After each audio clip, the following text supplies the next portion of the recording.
All right. Welcome back to Old Game Save. I'm your host, Jordan Vickers, for today. And today we are talking about one of the best classics for the N64. But before we get to that, let's go on to today's guest. How's it going, Max? Hello, Jordan. I am back finally. We need to do some more podcasting together. Well, that was the thought that I had the other day, and I was just like, I need to send you a message, man.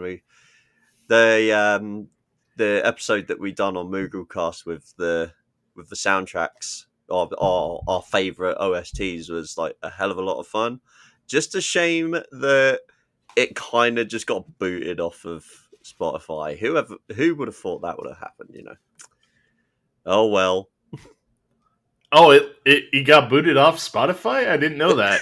Yeah, I think it was up for maybe 3 days. I think you can still listen to it on SoundCloud, but there's a reason why I didn't want to ever do like sort of put music clips and stuff like that into my podcast. And the one time I thought, oh yeah, I'll give it a try because Kevin does it with his show all the time, and nothing ever seemed to happen apart from the last couple episodes.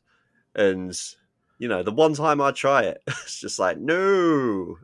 That's super bizarre because I listen to podcasts all the time that do uh, way more popular music, and even like I listen to one that does clips from movies, even Right. as well as like what was hitting on the top 10 charts at the time.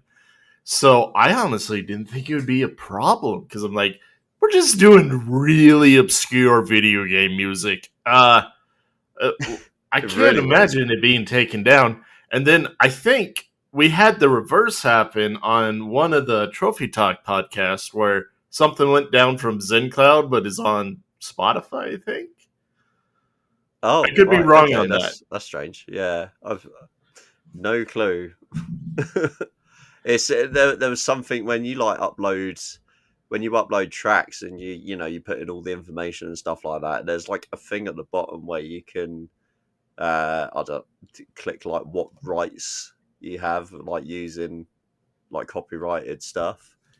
And that stuff is beyond me, but apparently they're playing around with it to see if there's a way around it. Personally, I'm just maybe just going to stay away from the whole thing entirely. Yeah. I'll have to look into that when I do my episode on it. Man, that's a bummer.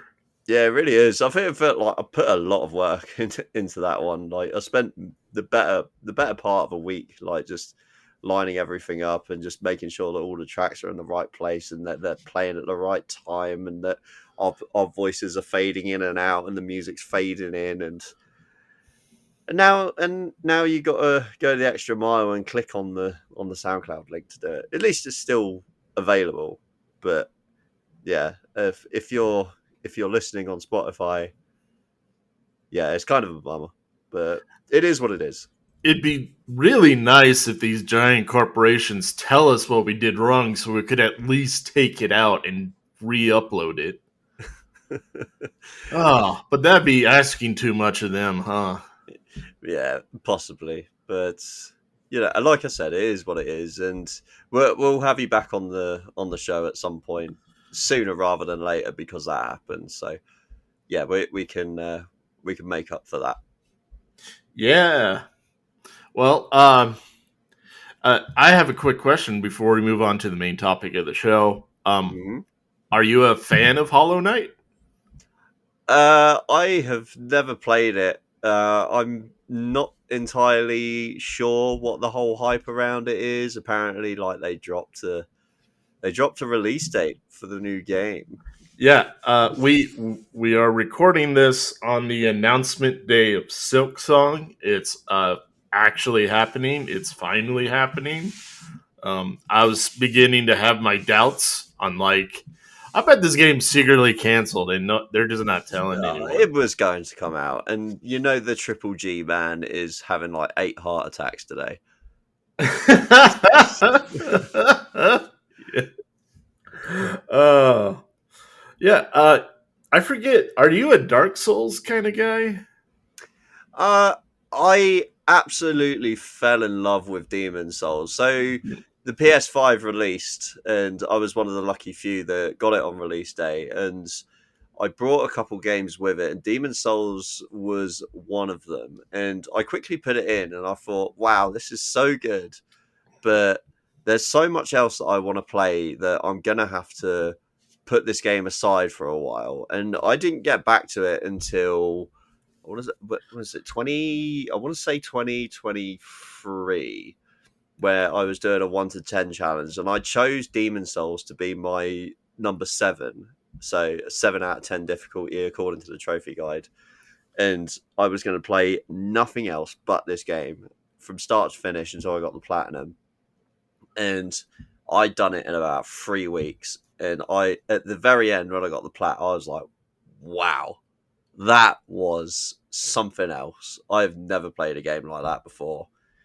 But then I put in Dark Souls Remastered a couple nights ago, and I couldn't even get past the way that the character was moving. So I don't know. I need to catch myself at the right time for particular games, and I don't think Dark Souls or any Souls game is an exception to that rule. Yeah, well, the reason I ask is I kind of view Hollow Knight as a 2D Dark Souls esque, and I know that lately has been thrown around a lot Yeah, whenever a game is like difficult and needs precision. I mean, it is a Metroidvania for sure, but its combat is you gotta be paying attention what you're doing, especially during the boss fights. yeah, There is also some semi-precise platforming. I wouldn't say ridiculous until you get to this hidden zone that's totally optional. Then it's very you need to be on your fucking toes. yeah. I know there was an exploit for the original Hollow Knight, which turned it down like in difficulty from like a, I don't even know what it is, or maybe like, what is it, an 8 or a 9 on according to Trophy Guide, and it takes it down to like a 5 or something. Yeah, But I even don't know if then, it's been patched. from what I understand, because I never went to try and platinum the thing, it'll take you a while if you want to be a trophy hunter about that game. So you wanna be a trophy hunter? Hey, you know that actually sounds like a great topic idea for you guys to do one day. I will leave that to the main flagship show. Of course, they've got 120 episodes on it. Yeah. Anyways, let's get on to the today's main topic. Uh-huh.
Let's. So today we are talking about Banjo Kazooie.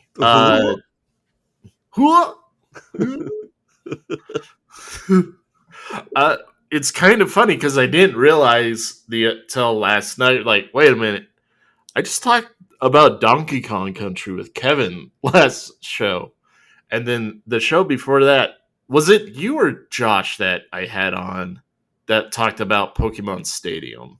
No, we both me and you talked about Pokemon It was Stadium you and me. because we Okay. done that N64 Yeah. retrospective on the Moogle Cast, and then we jumped straight into that like 12 hours. Ugh, I am having a brain fog today. But yeah, so we got the N64 first episode. Rare Rare's one of the most famous games that kind of relaunched their entire identity. and now we got the accumulation of that in like one of the best N64 rare games ever made. Right. Tell me about your history with Banjo Kazooie. Just quickly before I answer that question, when you think of Rare, what game do you think of first? When I think of what? When you think of Rare, Rare. like the developer Rare, what game do you think of first? It would probably be Banjo or Donkey Kong. Really? Because I think of GoldenEye. Okay, Yeah, it's weird because like GoldenEye, one of the most best games on the system, but 100%. when you kind of think of Rare as a whole, I think that collectathon Yeah. era of the N64 the absolute most because it's the one they did the most. It's also the formula they almost perfected. But you're right, like GoldenEye and Perfect Dark, and it's Mhm. really sad that we just got news that Perfect Dark, the next game, is no longer being developed. Yeah, that is a shame. I need to read up a little bit more on that. I've been away from like the games media for a little while, so I've forgotten who was even doing that. I don't know if it was if it's like Crystal Dynamics or Avalanche or something. I really can't remember, but yeah, yeah, It it's a was shame. some Microsoft company. Yeah, Yeah. but yeah. In answer to your question, my history with Banjo Kazooie. That is a little bit of a grey one, to be honest, because I remember getting the N64 as a kid for Christmas once. I couldn't have been. Let's see, that game came out. Banjo Kazooie comes out in 1998. Yeah, I So, believe. Yes. so I would have been about 5 years old, but I don't think I got it the exact moment that it came out. Maybe a year or so later. So I probably would have been about six. But yeah, as you can imagine, probably memories sort of blur together. You know, when you're sat here talking about it at 32. So yeah, I mean, it's just like another. It's hands down the best game on the system for me, in my personal opinion. Is to think of any out of every game that is on the system, Banjo Kazooie, I'd probably say is my number one favorite. Really? Yes, I'm pretty confident in that answer. I don't know if I might have said otherwise on the Pokemon Stadium episode because that is a strong contender as well. But Banjo Kazooie, I've always considered it to be the better 3D platformer above Super Mario as well. Super Mario 64. I don't remember if we had this discussion the last time you were on the show or if I had it with someone else, but I compared Mario 64 as more of a skill based platformer. If you think about it, it's because it like a lot of those copies came with the system. It's almost as if it's like a tech demo. This kind of the same way that Astro's Playroom is on Yeah. the PS5. That's probably one way you could look at it because if you was to put these games like side by side, Banjo Kazooie and Super Mario 64, you look at Super Mario 64, particularly the very first area that you start the game in, where you're outside uh, Princess Peach's castle. And yeah, there's a lot of color out there, but it's very sort of just like the paint bucket in paint where you just like you pick the color and then it's just solid green, like solid sand color, solid watercolor.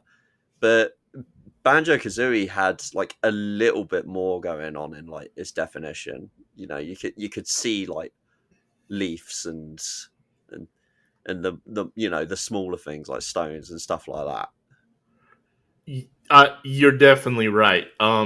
It seems like Mario 64, when they made it, they're like, we want to kind of push the limits on movement and mobility and give people the idea not just how to play a 3D platformer, but to Mm. give other people who want to make games how to build a 3D platformer, because it was there were 3D games before it, but they were really jank.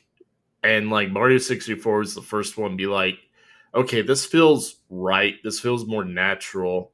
Yeah. And Banjo Kazooie, they took a little bit on like, we can do a lot with this character, but let's really create the world and do the world building a Mm. bit. It was a bit more methodical and a bit more thought out. Yeah. There Um, was a lot more detail in its environments. yeah, there's a lot more textures on That's the the word I'm looking for. Yes, thank you. yeah, I'll, and I mean, I'll give Super Mario 64 its flowers, like because it is a great game.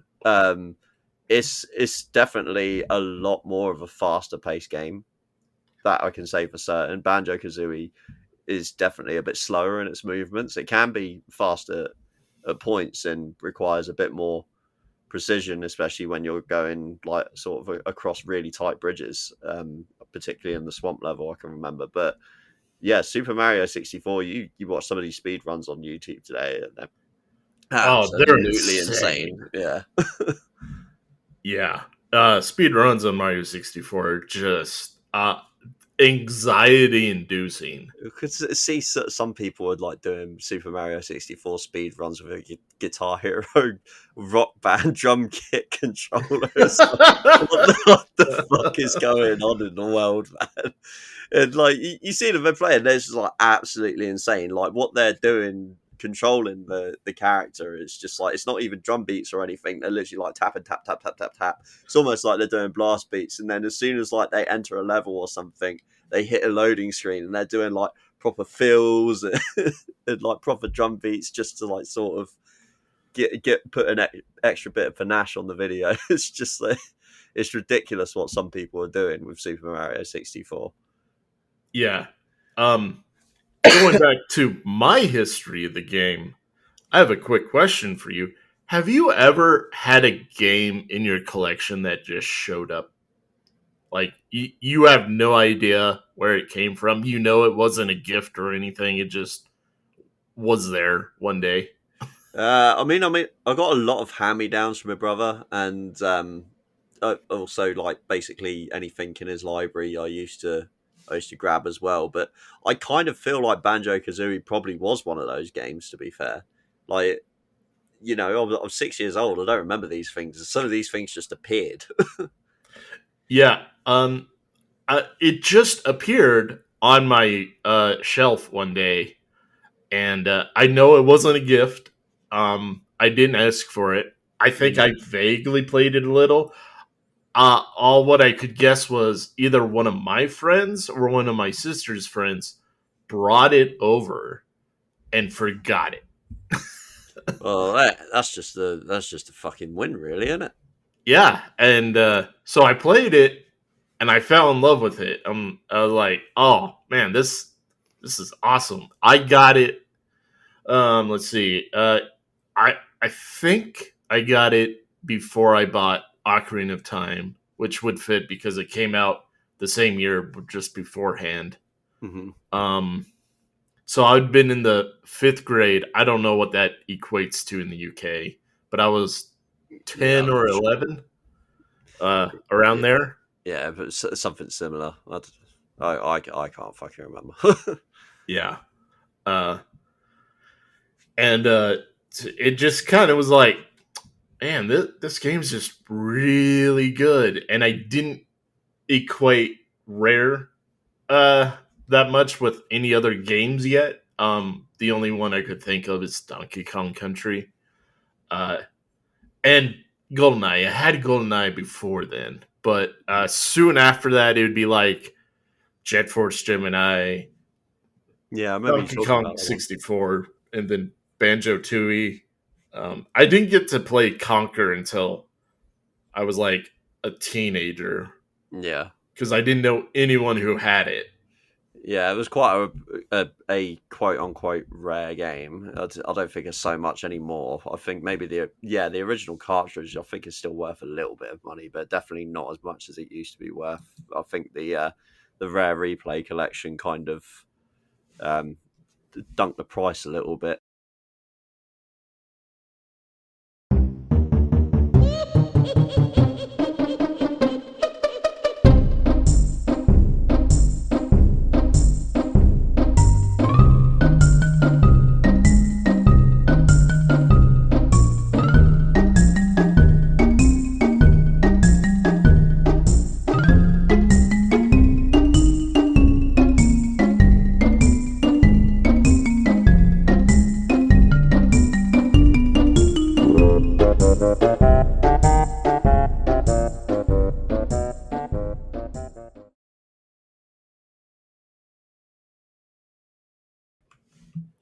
Yeah.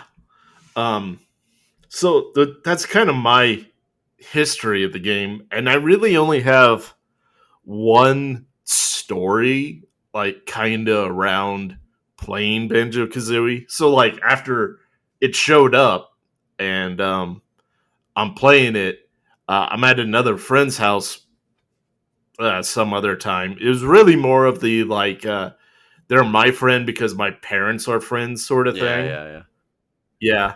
Yeah. And my parents and their parents are out drinking, having fun, and we're in his room playing Banjo Kazooie, and they're at the swamp level, and they're just having a horrible time on like just doing anything.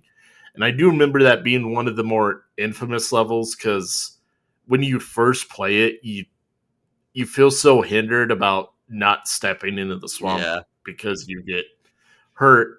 So they just gave me the controller, and me knowing what the fuck to do, I kept getting jiggies just one after another. And then they go to their dad later, like, Dad, Jordan's really good at this game.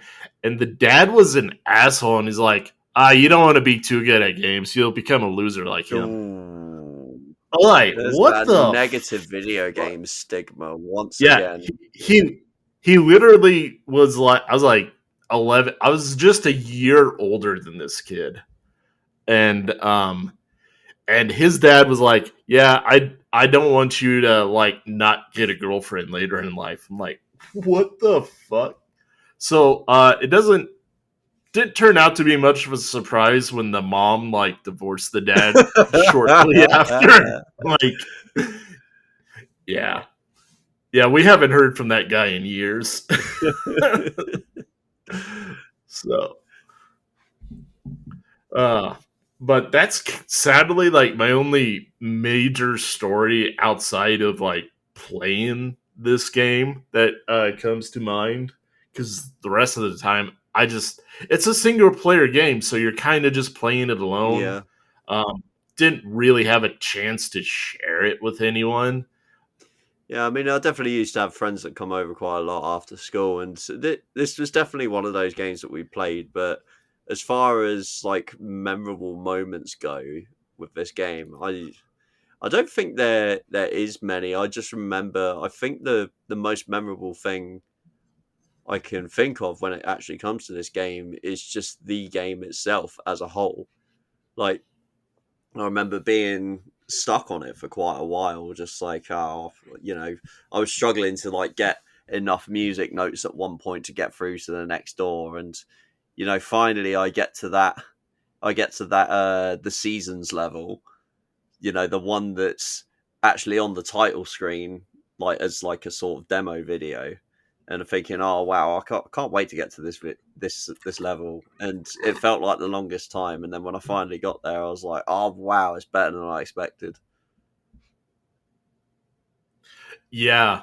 Um I do remember the first time owning the game. It definitely took me some time to beat it, and uh when you suggested this literally the other day, I went back and played it, and I literally completed about half the game within a day. Yeah, And I was like, man, I think this is a skill issue along with memorization. I just know how to play the damn Yeah. game. I have beaten it several times now throughout the years. I've gotten all the notes, all the jigsaw pieces. Yeah, I Uh, don't think I've ever completed it 100%, but yeah, I've definitely replayed it quite a fair few times. I I imagine there's a save feature on the Rare Replay, but I do know there definitely is one on the Switch, which is really helpful for certain areas like the Rusty Bucket Bay area Yeah, and the one you were mentioning, Click Clock Wood. The two most infamous yeah. levels of the game, and they're the last two of the game, which makes a whole lot of Rusty sense. Bucket level was the. Oh yeah, that's the one That that with the ship in the middle, isn't it? Yeah, Yeah. Okay. um, probably the most boring level of the entire Oh no, thing, and one of the most for me frustrating. is the one with the giant junk shark or whatever it is. Yeah, Yeah, that for me is the most boring level. Yeah, too much swimming in that one. you. I just played that. You're talking about the beach level, No, I or think it's the one after. There's like the? there's like a Oh, giant shark oh, that's made out of metal. you mean Clinker's Yeah, that's the Cavern? one. I thought you meant the shark that chases No, you no, for no, a no, no, second. no. I do know that that that that blue bastard you're on about. Yeah, Yeah. Um. Yeah. Clinker's Cavern is like the second most because it's just a lot of swimming, yeah. and I actually got really good at swimming in the game, but until you get there, it is really stressful. You're still dealing with like uh, the first time the industry really dealt with 3D camera control, Mm. uh, and that really can make it a pain in the ass.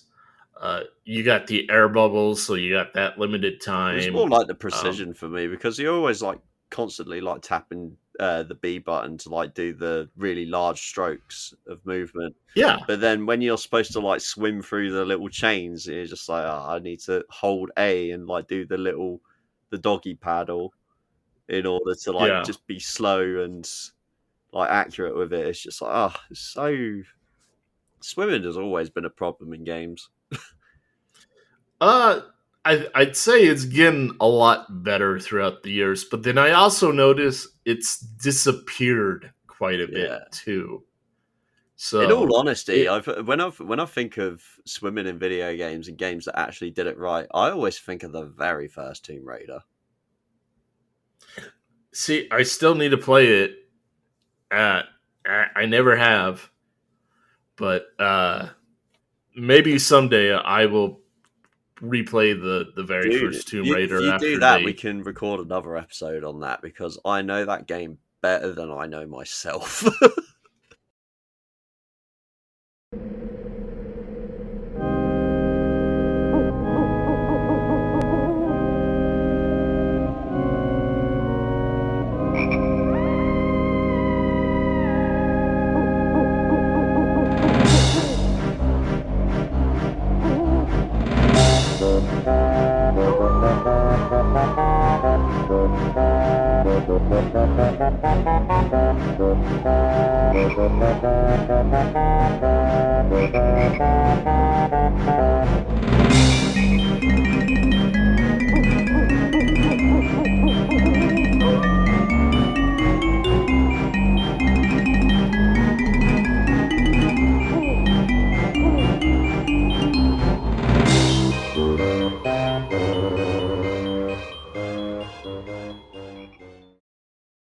I sadly only know the movies, and I think I tried part of the remake one, and I didn't get very far until I was like, I'm not feeling Yeah. it.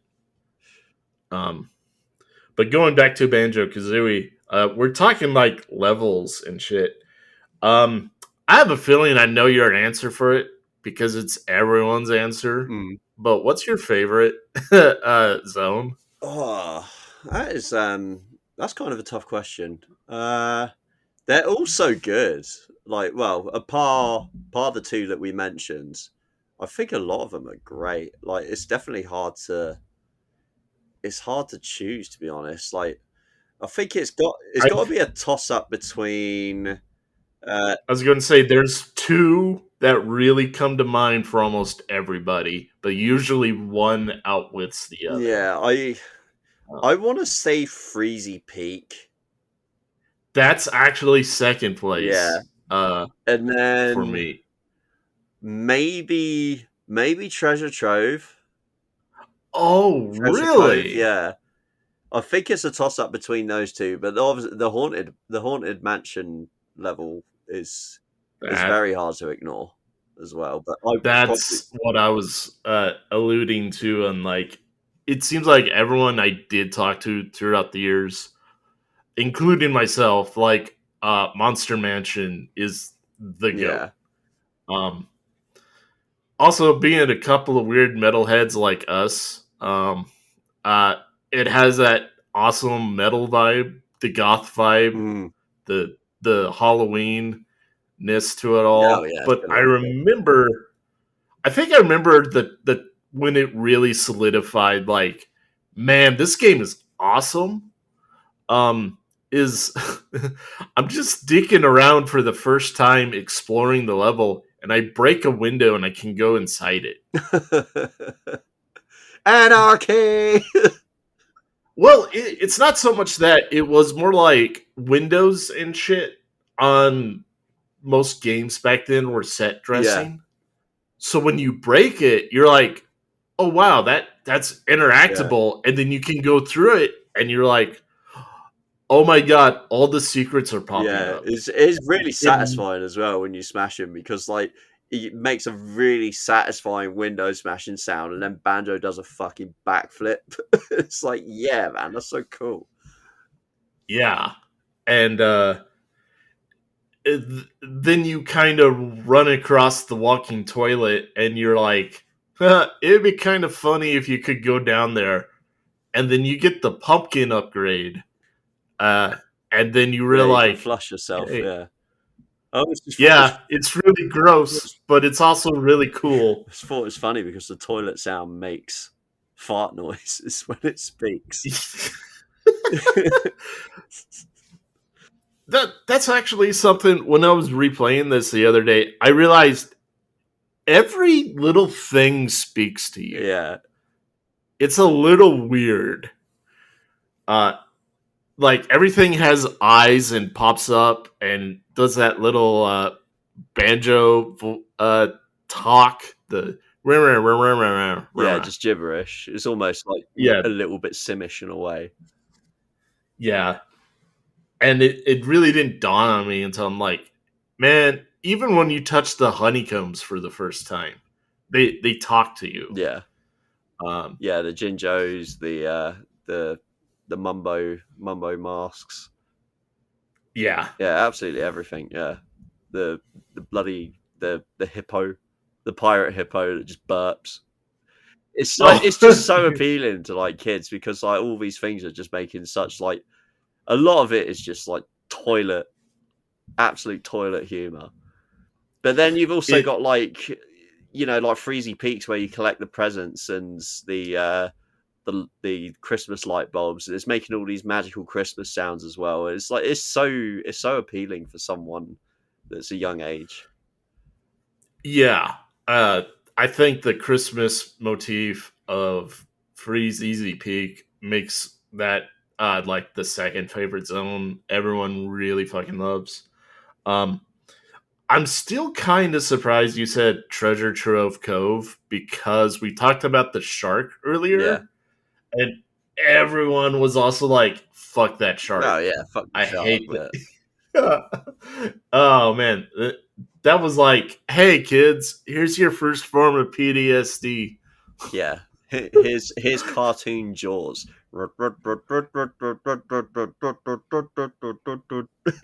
He's also faster than Yeah. you. Um, Uh, but you can always like lure him slightly to the beach, and then you can do Kazooie poos out an egg, and it hurts him, and eventually it dies for a little bit momentarily. So you're able to swim around for a little while before he revives. So that's satisfying. I actually never knew you could do Oh that. yeah, yeah. I killed that shark many times.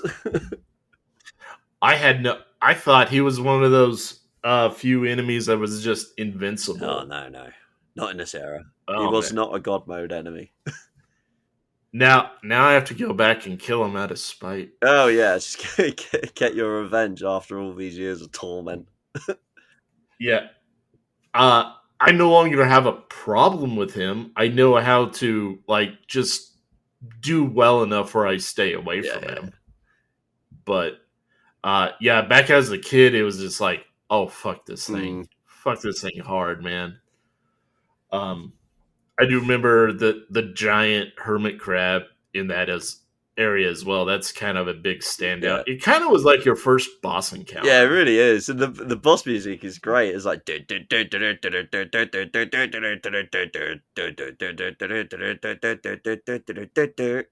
like, oh yeah, riff.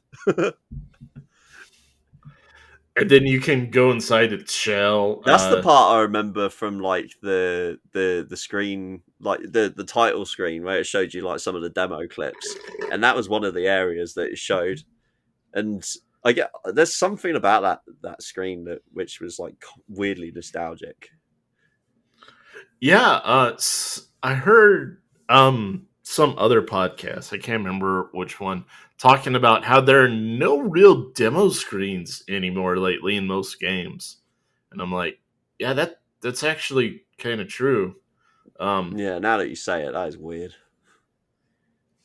yeah, The game sort of plays uh, itself. Yeah, yeah, I miss that. yeah. So you got any other favorite moments you have of this game? Hmm. The quiz right before Gruntilda's lair, and I think it's one of the biggest flaws in the game is that you can't replay that section. Oh yeah, yeah. I love it so much because it's just ridiculous Oh, at points. Like it's a test of knowledge to see how well you've been paying attention throughout the game, and like I always never understood what the purpose was of like the fairies that you find round Gruntilda's lair, but yeah, they give you like secrets as to like Gruntilda's personal questions that come up, and they're always incredibly hard to answer. But if you talk to the fairies, they give you all the answers like throughout the game. You just have to be paying attention. But I think the quiz is great. Like I absolutely love playing that section. it's one I kind of forget about because it's at the very end of the game. You also don't spend too much time on it. I felt like I was stuck on it for ages, but it's as I said earlier. I think it's a shame that you can't replay it. I think it's such a good section. Like in hindsight, I probably hated it as a kid, but as an adult, I've yeah, it's such a shame that it's like you have to play the whole game just to play that bit, and then you'd have to play the whole game again in order to play it again. Yeah, it, and you talked about the fairies, which are Gruntilda's sister, and I didn't realize that at the time. But like, oh, these are the two good witch and the bad witch from Wizard of Oz. Yeah, that would make sense. Yeah, uh, and the good fairy would be like talking about, I can't remember one precisely, but just all the gross shit Gruntilda just Yeah, does. like brushes her teeth with slugs or something. Yeah, and oh man, just talking about the main bad character and the entire reasoning, the plot of the game is like kidnapping and then taking away her beauty and shit. Um, I feel like this was like the weird. How do I put this? I think they Um, just needed a basic story premise. Like yeah, but it's a it's very sort of Disney. Like it's quite Snow White in a way, isn't it? Because it starts off with like pretty much like mirror, mirror on the wall, who is the fairest of them all? It's Gruntilda going into the pot. Who is the grossest or who is the prettiest? And that's basically how what the story is. Yeah, but the shitty thing about it, or I wouldn't say shitty, the thing that probably really fucked us up as kids is like when you lose the game Yeah. and Gruntilda becomes hot. Ah, fuck yeah. Like, oh, so yeah, that was She like, has oh, the sexy ASMR voice as well.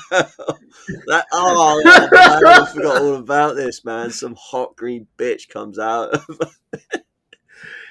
yeah, uh, it was like, oh man, I sure hope this doesn't awaken anything in me. Uh, and now we're all like, man, where are the goth chicks at? yeah, yeah, that answers so many questions. Oh, uh, and that's the weird secret sauce of some of these games is that like all these British dudes from Rare were just secretly horny the Oh entire yeah, time. they had their sly little adult jokes in there. That's for sure. Yeah. Oh, they're just kind of scattered throughout the entire game, and you don't really notice it till you're an Yeah, adult. Uh, and then they make an entire game about it too, and they're like, "We just need to get this shit out of our system." and I think they really achieved that with Conker's Bad Fur Day as well. Yeah.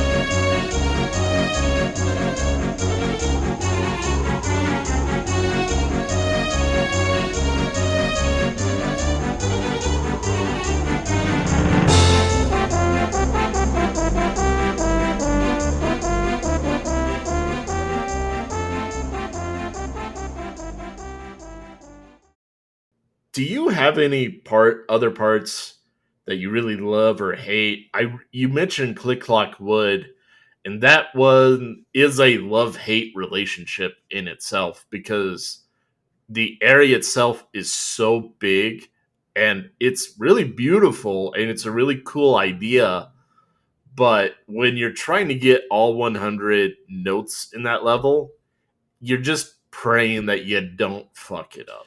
Yeah, that's probably the only thing that really holds it back from being a truly great level is when you're trying to do some of the harder platforming, especially towards the top of the tree. It's it becomes quite dangerous, and when you fail, you've got to go through the level 4 times again without dying in different seasons. So yeah, I do Yes. agree with you that that probably not the best idea, but it is what it is in hindsight. I still think it's an awesome idea, like the whole seasons thing. You start off in spring and you can become a bumblebee.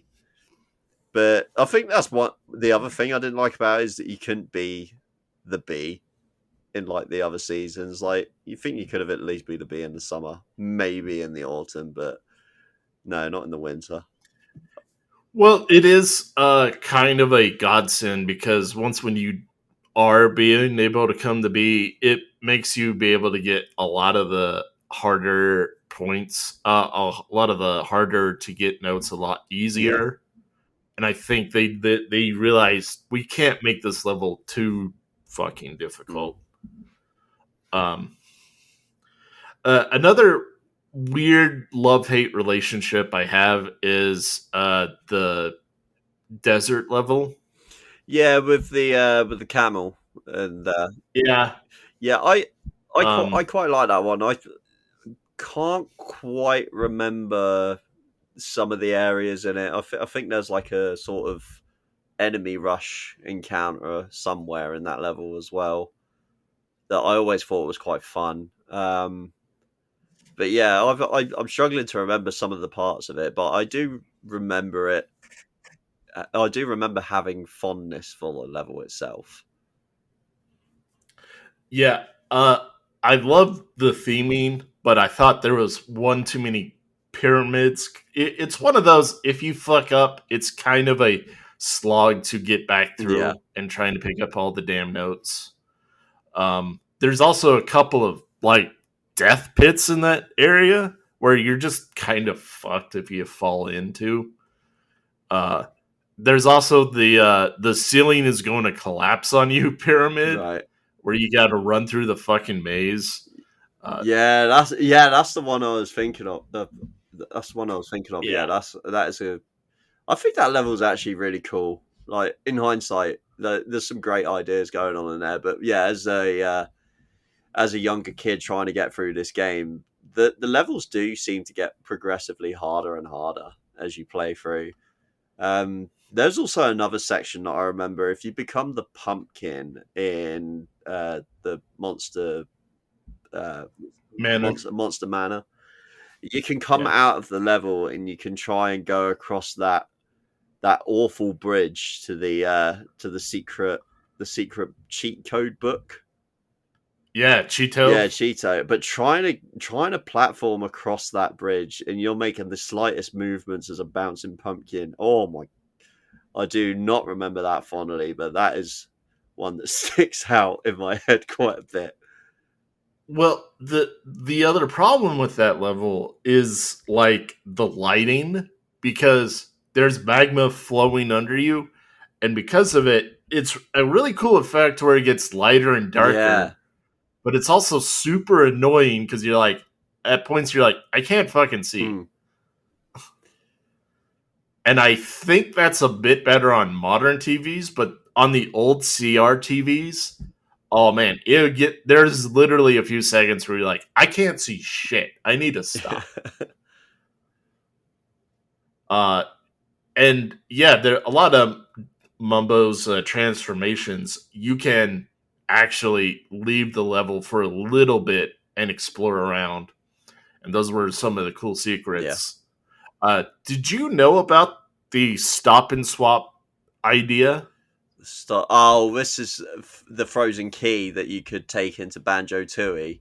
It wasn't Yeah, quite executed well, I think. So I think the depending on what N64 you had, there was a time limit on how long it gave you to like change the cartridge over.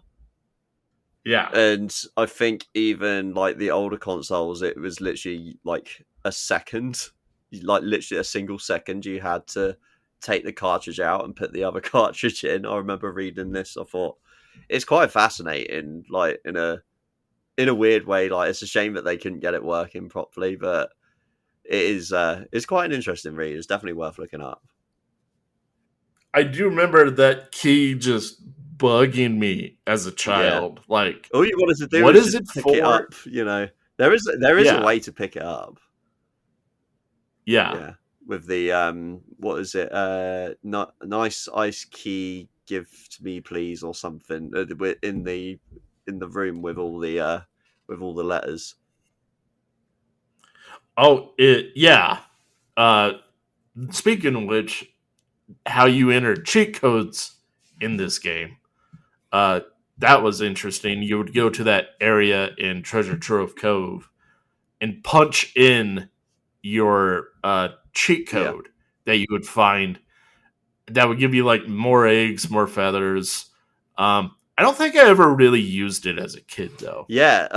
So I put a Instagram link in the Trophy Talk Discord a couple days ago, talking about this particular room and its uses for like putting in cheats and stuff. And apparently, if you put in more than what they would consider enough cheats, the game actually erases the file for you because you cheated too much. You can continue playing on this file, but once you die, that's it. The game is erased.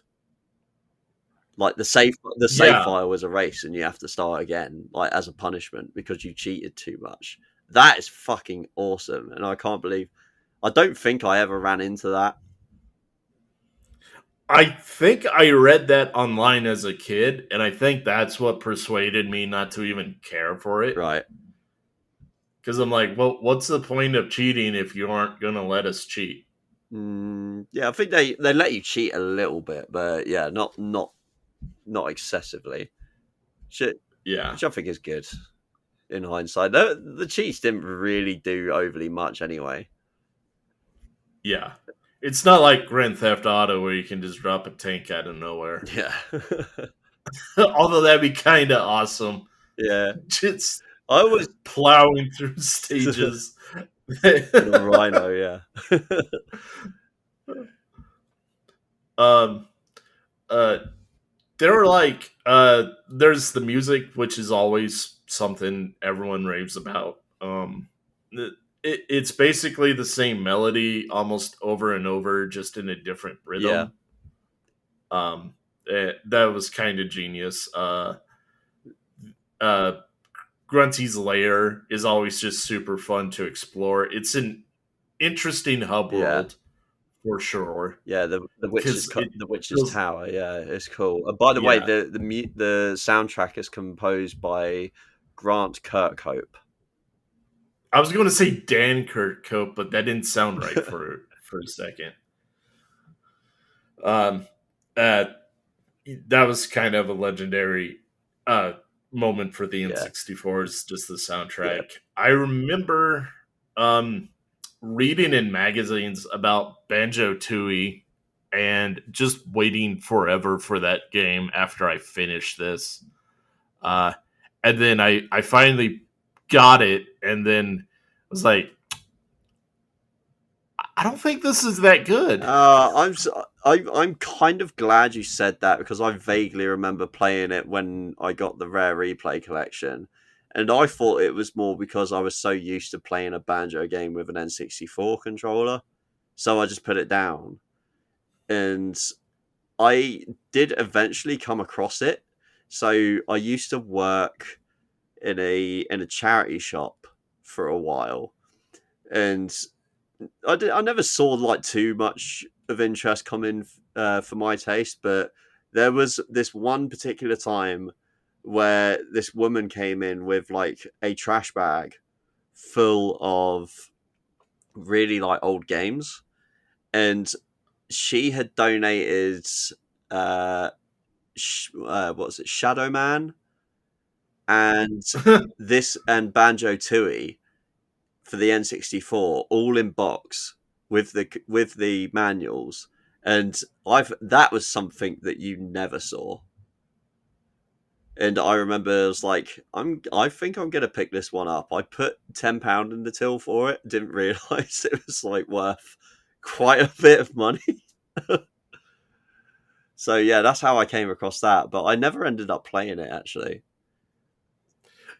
Yeah, I got halfway through the game and I was like, there was just something off, and I went back to it uh years later, and I actually went off and beat it, but I think it's too big for its own good, Right.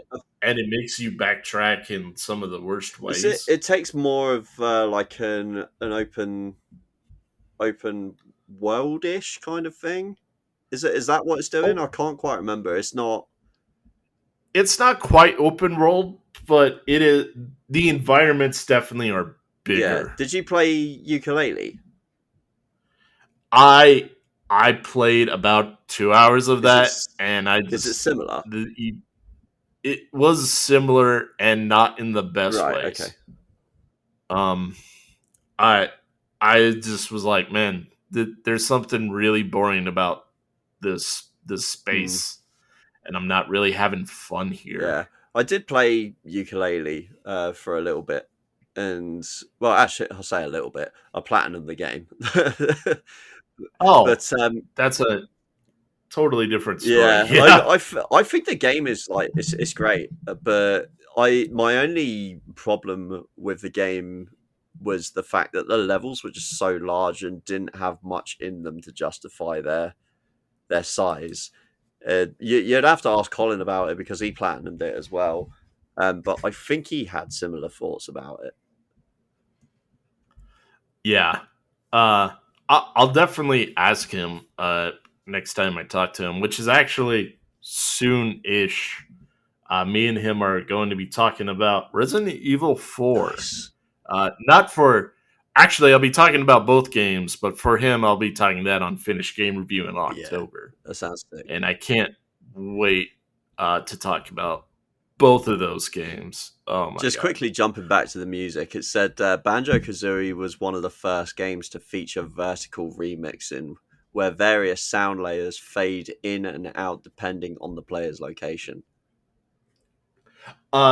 That makes sense because I remember some parts like you could hear a softer tone of it, like it's being literally being muffled. And you don't notice it as a kid, but later as an adult, you're like, that's pretty fucking Yeah, cool. I think I did notice it as a kid. I mean, Freeze Easy Peak or whatever the level's called. I think some of these level names are actually ridiculous, but you got the very sort of icy kind of bell sounds that are going on, and then when you walk towards the Christmas tree, like the music itself becomes a little bit more festive in its vibe. Like it becomes a lot more full on, like you're watching like a Christmas parade or something, which is basically what happens in that area to an extent. Yeah. Yeah, it's cool.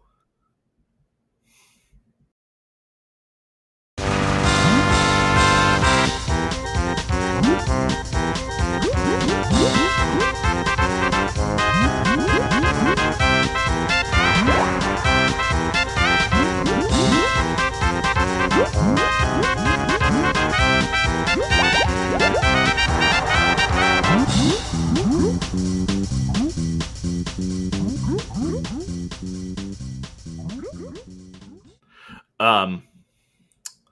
Uh. One of the weird stick out moments of the game is actually the game select screen where you get the three options, and I remember like always wanting to pick the option where they're playing the Game Boy. Yeah. Like that's pretty cool. But I also remember looking at that tiny house and just thinking how cozy as fuck Yeah. that place Yeah, is. I get you. And the random animation that happens because you click it and he's like, "Yeah, thumbs up. Let's play." But every now and Oh, then, that like if I he's in the forgot. chair, he gets like launched out the window or something. I'm like, Yeah, how the hell does it do that? I really want it to do that because it's so funny. I, you just reminded me of that. I haven't seen that animation in so long. That was so funny. Um, and also there are times you can get turned into a washing machine at Oh Mumbo's. yeah. Yeah, and they brought that back in Banjo Tooie, where they're like, "No, this isn't a mistake this time. You're a fucking washing machine." Um, uh, is there like any last thoughts before we wrap up these gaming memories of this just very nostalgic, awesome game? um, there's always like this weird desire to like play Banjo Kazooie. This, if ever I see someone playing it, or I've got younger nephews. He's exploring video games at the moment, and every time I get the opportunity to play it, it's like coming home. I know the controllers. I know the controls instantly. It's one of those games that it's just absolute muscle memory. And to be honest, Microsoft, what are they called now? Microsoft Game Studios as the publisher. But please bring it to PlayStation. Please bring it to Yeah, PlayStation. Just give me some trophies because I will play this game from start to finish without playing anything else if you put a fucking platinum in that. uh, yeah, they brought it over to the Switch. It's in Rare Replay. I think you can play it on Steam. I'm not entirely sure on that. Uh, or in some way on Yeah. PC. But yeah, PlayStation is like the only place they're like, I don't think so. Yeah, it's weird. I think there's Like, supposed to be there's something with the Xbox 360 emulator or something. That's what people were saying about the possibility of the Rare Replay collection coming over. It does look like a hell of a job. I wouldn't even want the whole collection over. It's just the actual game itself is fine. yeah, um, man, we were talking about the cancellation of Perfect Yeah. Dark, and the sad thing is, if it wasn't for that, I would almost have some hope for Banjo 3. Uh, but I don't think it's ever happening at this point. Yeah, I mean, Banjo, like we discussed with Banjo Tooie, there was something a little bit off about it. I haven't even played Banjo Nuts and Bolts, and to be honest, I've no desire to. I think there's probably some weird. I think if people look at Banjo as those three games, there's a little bit of an identity crisis going on. But what is Banjo Kazooie really? I think probably a lot of people would say, "Oh, it's this game. It's the very first one." But as a whole, like, what is it really? Like, would I want to see a Banjo 3 or Banjo 4? I don't think I do. Not even a remake. I think a remake would probably be a good idea, if anything, of this game. But I'm quite happy with just with like a nice remastered port. To be honest, Yeah, I feel like this game would be better in a nostalgic view, and that yeah. kind of pains me to say that in a weird way. I I don't think even in a total remake fashion, it would cling to modern No, audiences. This is definitely for the olds like us. yeah, Uh but it's definitely a big place in our hearts.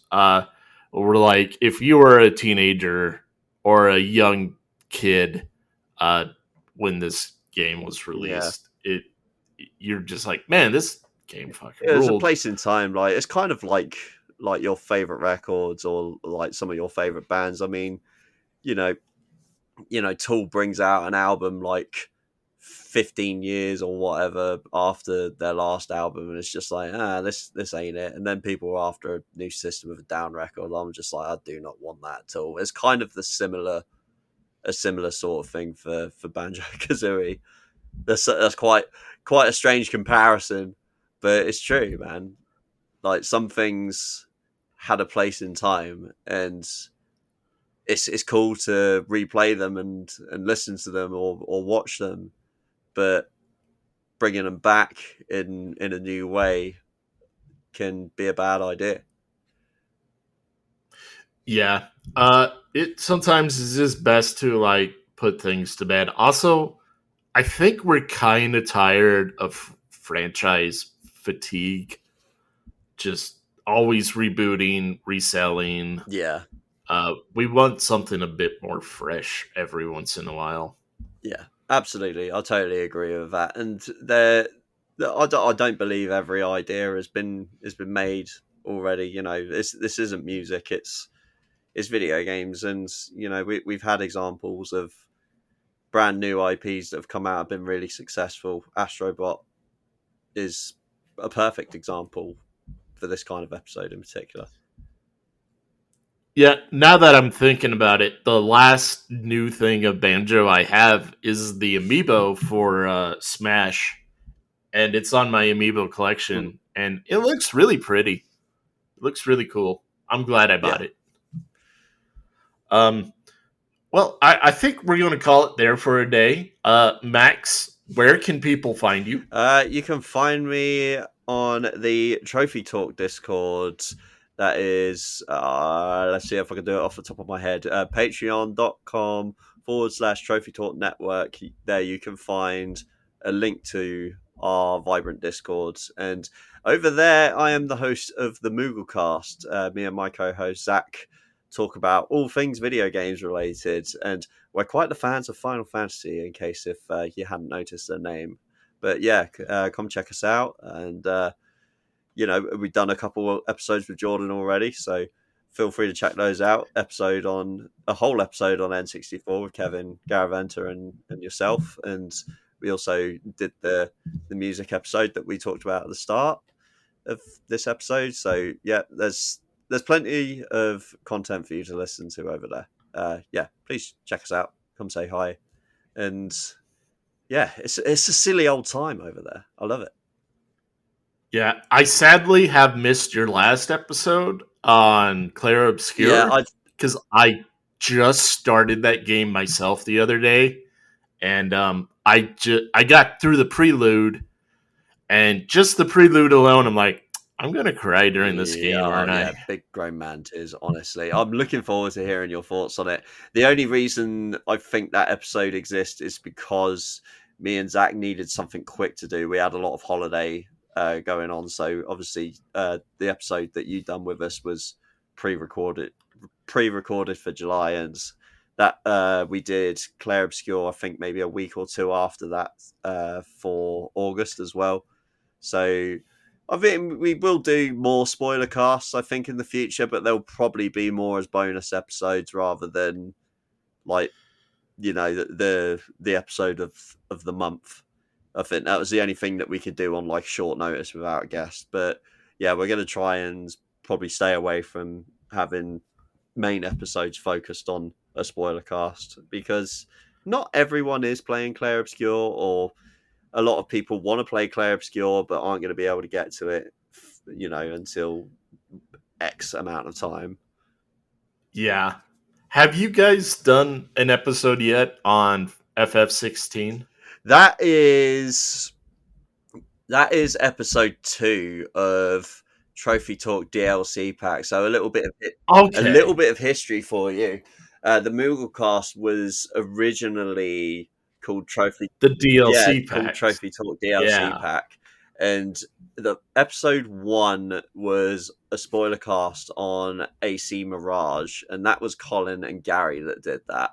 Colin was the host for that episode, and he was also the host for episode 2, and that featured Colin, myself, and Josh talking about FF16, and it was that's a weird one. It's kind of it was like stitched onto the end of a main episode of Trophy Talk, so that's kind of a blurry one, to be honest.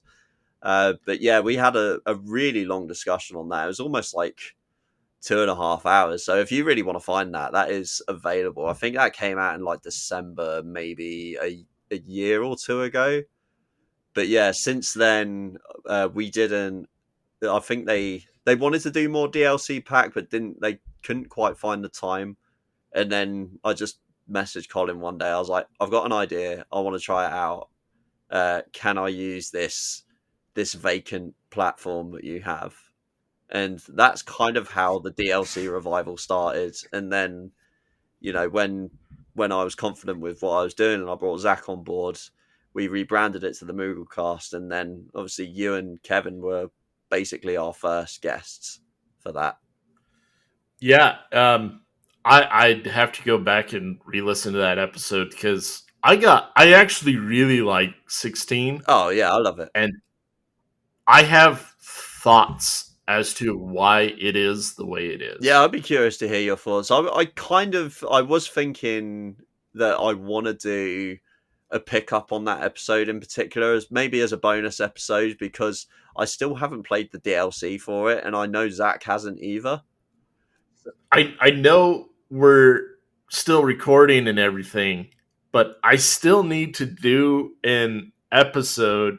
Think of like December's finished game review episode. Yeah. I could go back and do the DLC. Yeah, maybe just we have you guys on that. Yeah, we could do like a double episode. We could release it as a complete game episode and a Moogle Cast bonus. Yeah, that sounds like a cool idea. Let's do it. Yeah, you heard it live, ladies and gentlemen. So Well, the other thing I was going to ask you, you're obviously excited. I never played this part of the Final Fantasy series, but the tactics coming out. Are you a fan, or you just stayed away from the tactics side of Final My Fantasy? only encounter with the tactics game was the War of the Lions one on PSP, and obviously the PSP was quite a special era for those who knew how to break the system. So I was playing quite a lot back then, and unfortunately, when you have a lot of games to choose from, you don't particularly play any game for that long. So I never delved into it quite as deep as I would have. But it's on my list of games to purchase this year. Whether I get around to it on release is another question. But yeah, we'll see. That'd be great to tackle with you because I wanna experience this.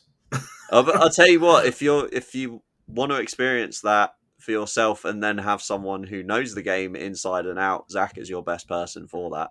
Oh, He's a really? massive That'd be he's a great. massive Have fan of tactics. Yeah, you and me can be the Yeah. newcomers, and then he can be the old And you've veteran, also and got be Josh like, as well. I think he's quite a fan of tactics as well. yeah, to be like, have those guys. Okay, tell us why this is shit, and it's not like the Game Boy Advance version. Well, will Zach or Max? No worry, I'm not offended. Yeah.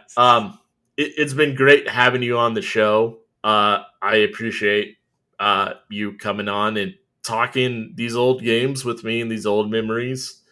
Um, I think that's going to do it for today.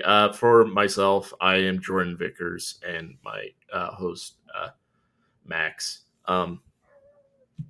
I guess we will see you See you later. later.